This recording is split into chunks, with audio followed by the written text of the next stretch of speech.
industrinya adalah mesin-mesin perang, sekarang alat-alat kesehatan gitu ya.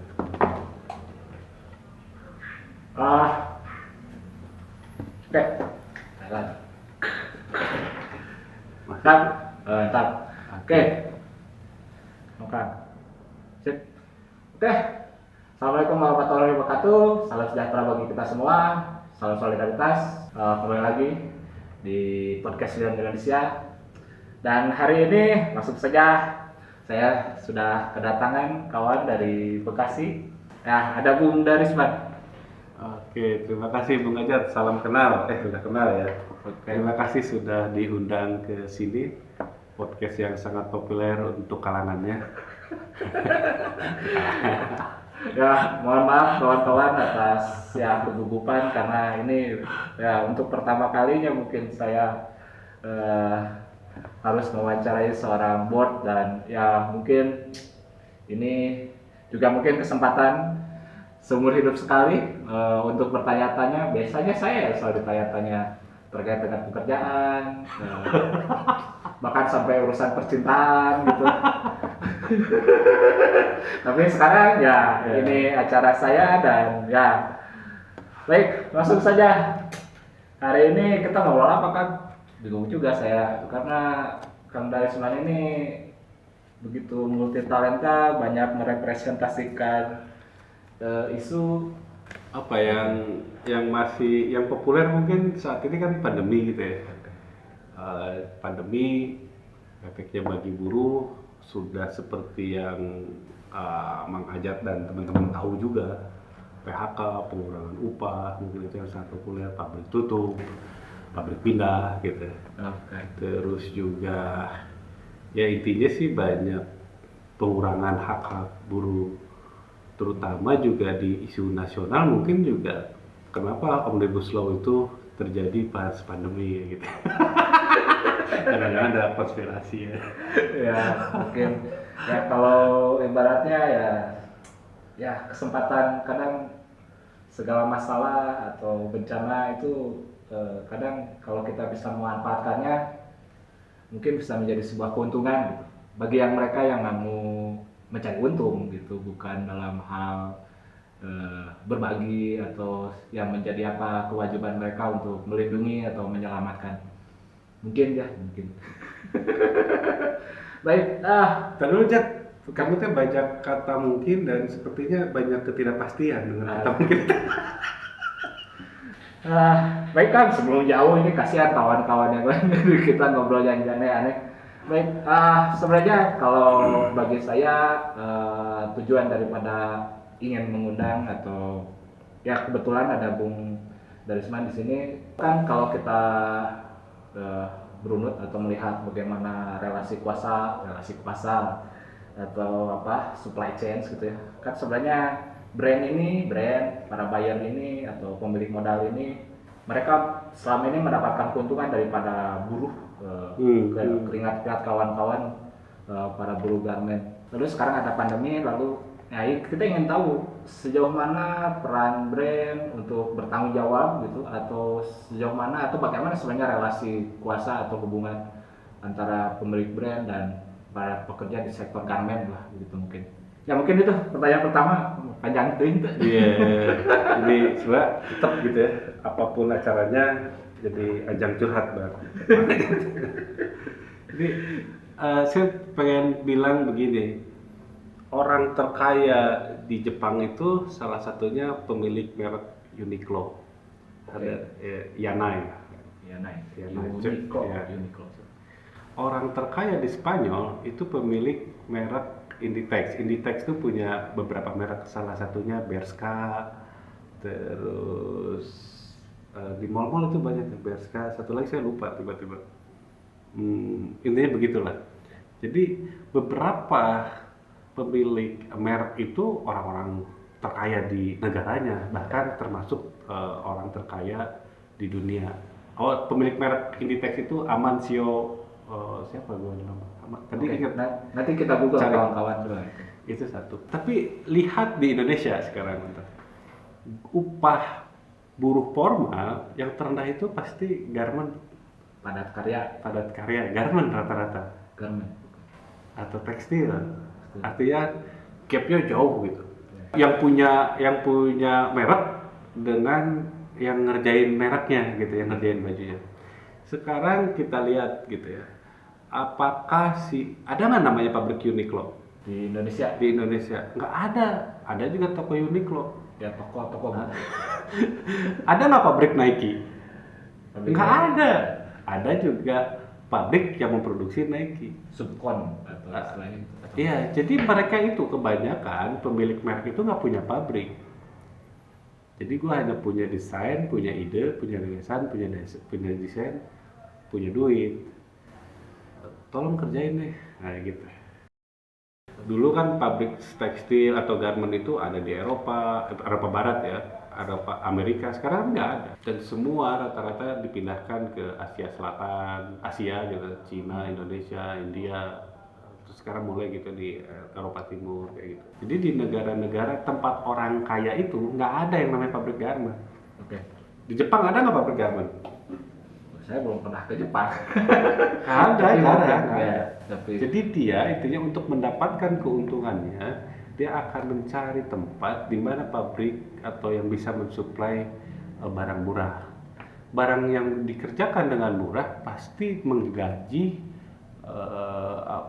buruhnya dengan murah. oke. Kenapa harus murah? Karena untuk mendapatkan keuntungan yang lebih besar.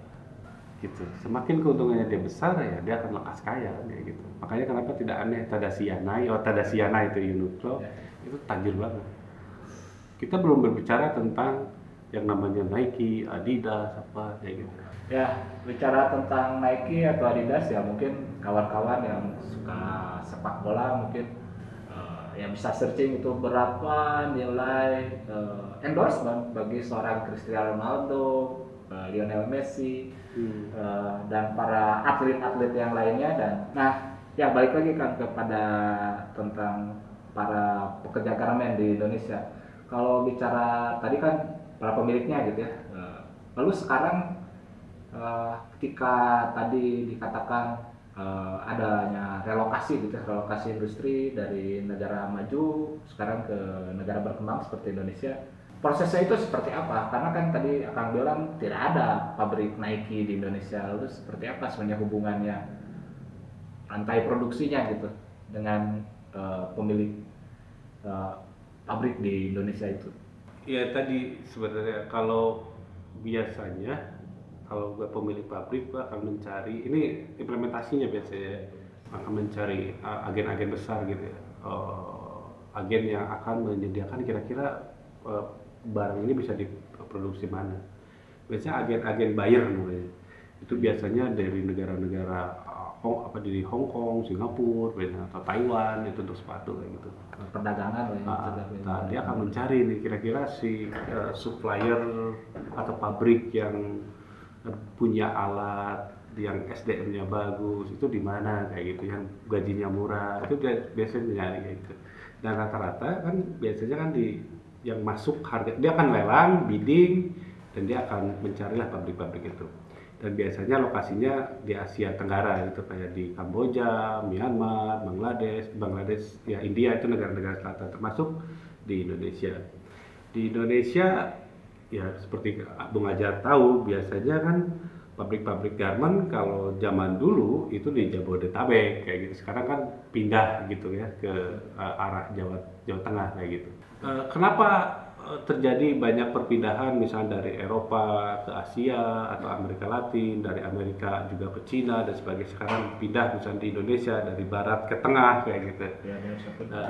Ya dari Jawa bagian barat ke Jawa bagian tengah misalnya. Kenapa? Pada prinsipnya dia akan mencari satu upah buruh yang paling rendah. Ongkos produksi. Iya, ongkos produksi yang paling rendah itu satu dasarnya. Yang kedua, dia akan mencari infrastruktur yang memadai. Yang ketiga, biasanya dia akan mencari buruh yang terampil. Dan yang terakhir, dia akan mencari daerah atau buruh yang tidak terorganisir. Yang belum berserikat gitu mungkin. Ya bisa lah kayak gitu. Saya tidak mau menyebut merek. Oke. Balik lagi nih tentang karakter daripada sektor garment dibandingkan dengan atau sektor padat karya di Indonesia gitu dengan sektor-sektor yang lainnya itu seperti apa Kang, selain letak demografi ya kita sebutkan letak demografi ya, selain hal itu apa lagi Kang karakteristik Garment itu industri yang kalau bahasa Inggris itu footloose gitu, yang tidak ada kakinya, jadi gampang pindah. Gue tutup hari ini, gue bisa besok diriin di daerah lain kayak gitu. Karena pertama dari desain pabriknya pasti kan, dia cuma modal mesin jahit doang kan. Oke. Nah, beda dengan tekstil, dia harus ada pencelupan apa mesin kayak gitu. Ya, Cuma mindahin mesin doang, mesin jahit doang, coba mesin cutting kayak gitu. Nah, beda dengan mesin otomotif, dia harus ngerangkai apa, ada amdalnya. Mesin industri kimia harus ada amdal, kan itu butuh waktu untuk proses pindah gitu secara fisik ya. Secara fisik ya. Industri garment itu paling gampang. Okay. Cuma mesin doang, setting satu lane, dua lane 3, kan kayak gitu doang. Itu satu. Terus yang kedua dari skillnya skill umum, jahit misalnya. Dan Indonesia itu di Jawa gitu ya, kalau dilihat itu banyak orang bisa belajar sebulan 2 bulan itu langsung bisa. Okay. Selain nggak gampang pindah, resource-nya ada gitu ya, dan bisa disiapkan. Okay. Yang ketiga gitu, industri yang paling gampang sebenarnya secara market gitu ya untuk industri order gitu, buyer apa dan sebagainya. Makanya pabrik-pabrik besar di Jabodetabek gitu, itu gampang pindah ke Jawa Tengah. Kenapa? Oh, alasannya seperti itu. Baik, Kang. Ya, pertanyaan langsung saja. Mengapa brand harus bertanggung jawab atau buyer harus bertanggung jawab terhadap nasib para buruh yang dijolimi atau ya hak-haknya dilanggar oleh si pemberi kerja atau perusahaan di mana mereka bekerja? Pertanyaan, ya, jadi pengen nanya juga dengan pertanyaan itu sebenarnya. Pertama gini, ketika buruh mengerjakan produksi merek tertentu, misalkan contohlah Adidas, Nike atau H&M atau apa, apakah dia buruh Adidas? Ya seharusnya iya, Seharusnya. karena dia kan mengerjakan produknya. Iya, berarti kan jawabannya ya kenapa nuntut? Ya karena dia menjadi bagian dari pekerjaan. Kalau logikanya pertanyaannya aja seperti itu ya, pernyataannya. Karena dia bekerja untuk Adidas, ya gue wajar nuntut ke Adidas. Gue pekerjaan Nike atau H&M, ya wajar gue nuntut ke sana. Kalau itu perspektif sama. Ya maksudnya adalah maksudnya kontrak kerjanya kan dia sama si pemilik perusahaan, bukan dengan si brand gitu. Jadi kan maksudnya, sama kayak outsourcing sebenarnya. Jadi gue punya merek, gue pekerjakan ke Ajat, gue kontraknya dengan Ajat. Ajat mempekerjakan buruh kan gitu. Oke. Outsourcing kan kayak gitu sama. Outsourcing. Nah, tapi oke lah begitu. Itu satu gitu. Sebenarnya lagi mencari siasat gitu dengan undang-undang Cipta Kerja yang baru atau undang-undang 13 kemarin gitu. Apakah dengan sistem seperti itu bisa dipakai nggak undang-undangnya kayak gitu sebagai landasan gitu bahwa pemilik merek harus bertanggung jawab. Tapi di luar hukum di Indonesia gitu ya, ada yang namanya hukum internasional. Bahkan ada kesepakatan-kesepakatan tertentu gitu ya di negara-negara. Misalkan gini, ada alat-alat sebagai referensi hukum. Kenapa kita harus nuntut ke buyer misalnya? Ada yang namanya United Nations Principle on Human Rights and Business misalkan kayak gitu. Di dalam aturan itu atau prinsip itu diterangkan bahwa setiap perusahaan bertanggung jawab untuk pertama mencegah, bahkan untuk turut serta dalam menyelesaikan ketika terjadi satu kasus tertentu, persoalan tertentu di rantai pasokannya. Itu satu misalnya bisa jadi rujukan.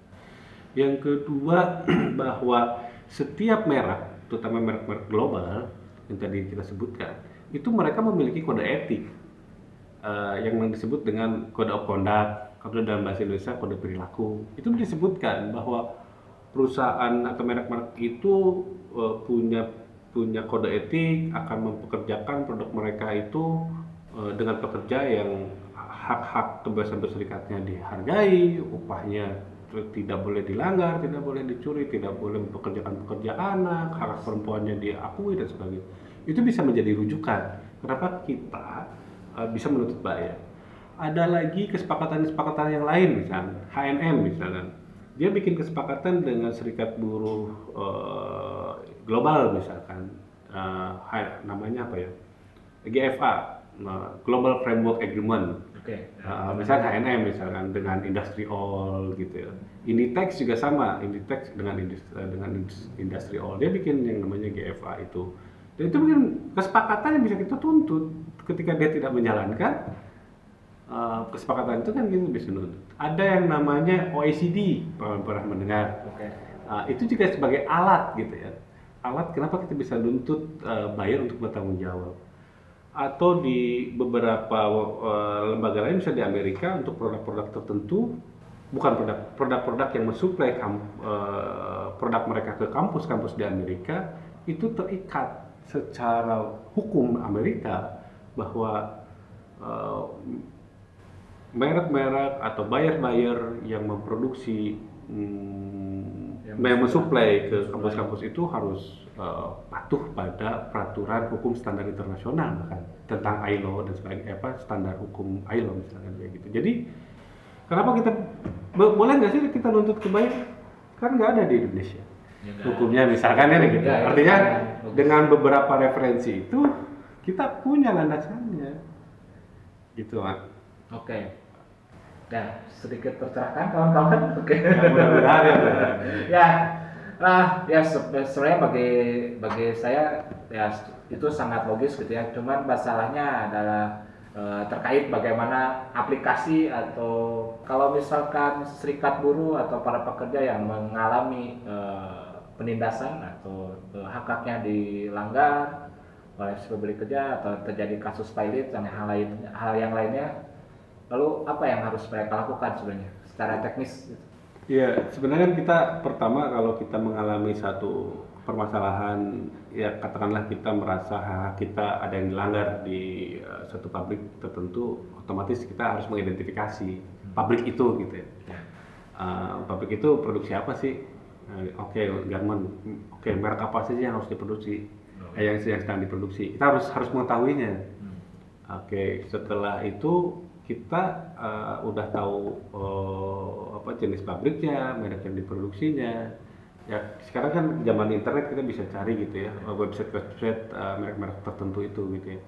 Kita bisa nyari informasi dasarnya lah dari situ, apakah dia punya satu perjanjian yang tadi saya sebutkan, misalkan GFA atau masuk dalam list mensuplai ke kampus-kampus Amerika atau dia OECD atau kita bisa melihat itu.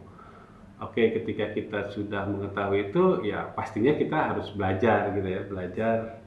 Kalau kita buruh seorang diri, nggak ada serikat, ya kita harus bikin resume kasus lah, kronologisnya seperti apa kayak gitu. Kronologis untuk kita kirimkan surat komplain namanya, surat komplain, surat keluhan ke buyer itu kayak gitu. Bagusnya sih memang kalau baik buruh sendirian kan merasa tidak imbang gitu, buruh sendiri dengan manajemen pabrik atau dengan buyer kan nggak seimbang. Makanya bagusnya sebenarnya harapannya setiap pabrik itu punya serikat, mengorganisir diri. Jadi ketika buruh punya masalah dia bisa mengadu ke serikat, serikat bisa melakukan perencanaan advokasinya seperti apa. Tapi yang pasti ketika tadi data-data dasarnya kita ketahui, kita bisa langsung sebenarnya untuk mengirimkan komplain ke buyer. Itu cara pertama.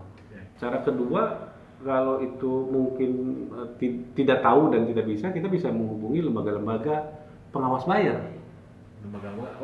Pengawas buyer atau tanda kutip gitu ya, pengawas buyer. Apa itu? Biasanya itu NGO atau NGO internasional, bahkan kalau di Indonesia ya saat ini ada misalkan Clean Code Campaigns gitu ya, ada APWA, Alliance for Wage Alliance, misalnya ada WRC, misalnya Worker Rights Consortium gitu.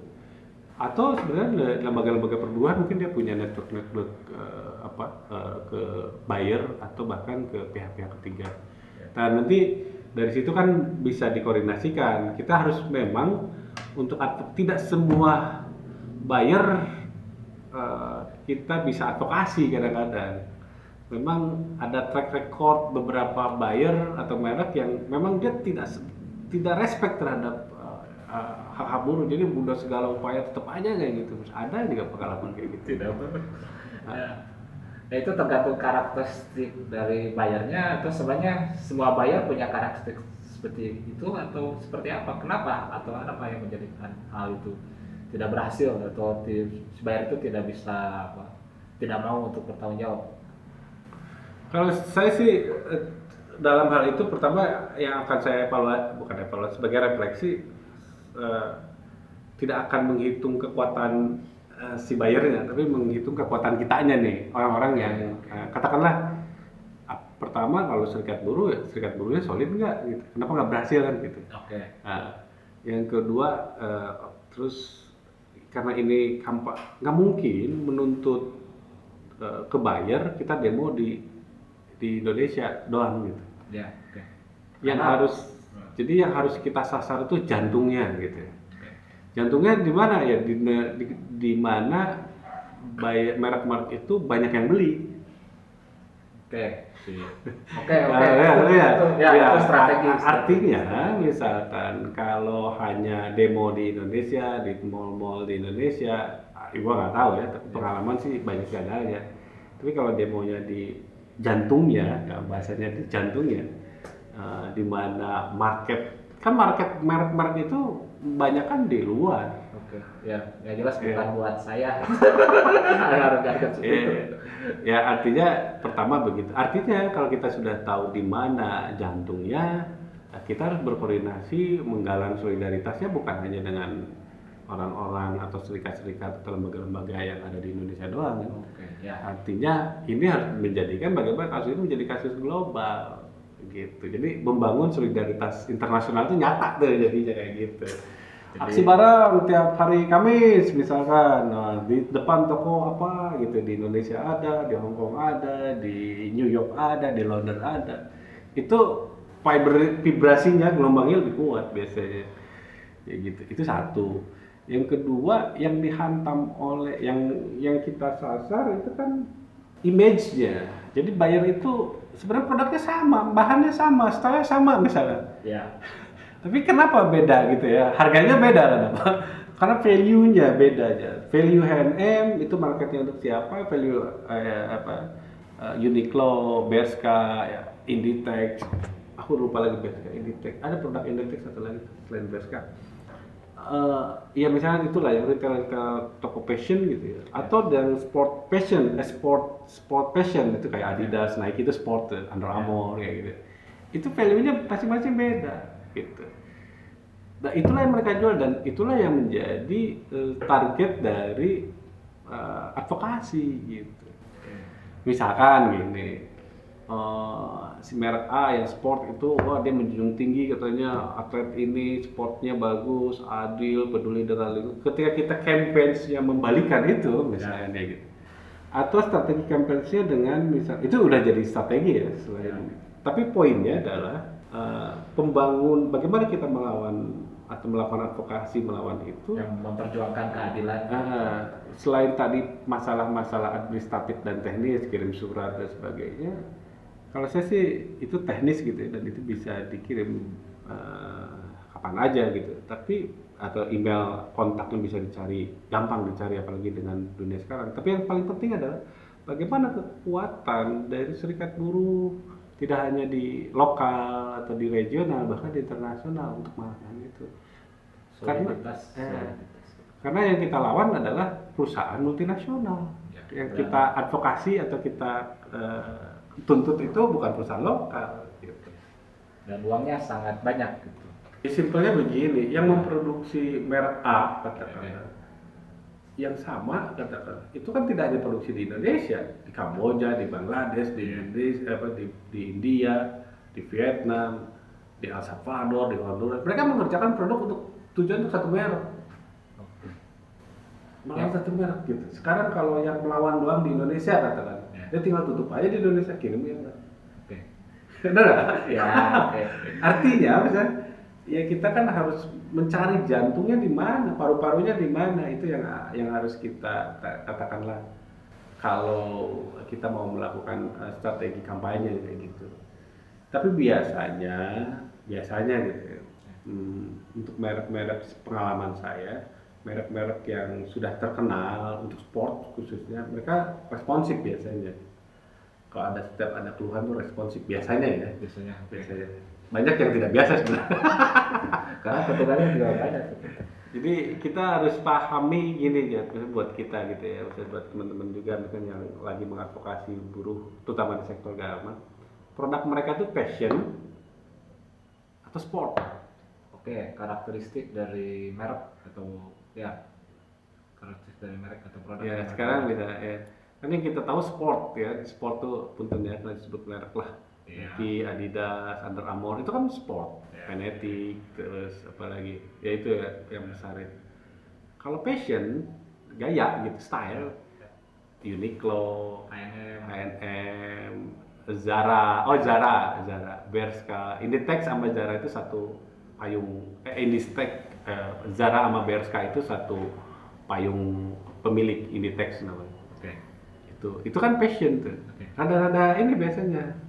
Nggak tahu ya, pengalamannya rada RWT lah. Oke. Kalau passion. Ya kan, ya terkait dengan kasus-kasus pelanggaran yang dilakukan oleh si pemberi kerja dan juga buyer, terus si pekerja menuntut bayarnya, lalu ada nggak contoh kasus atau pengalaman Akang gitu yang terkait dengan keberhasilan seperti itu?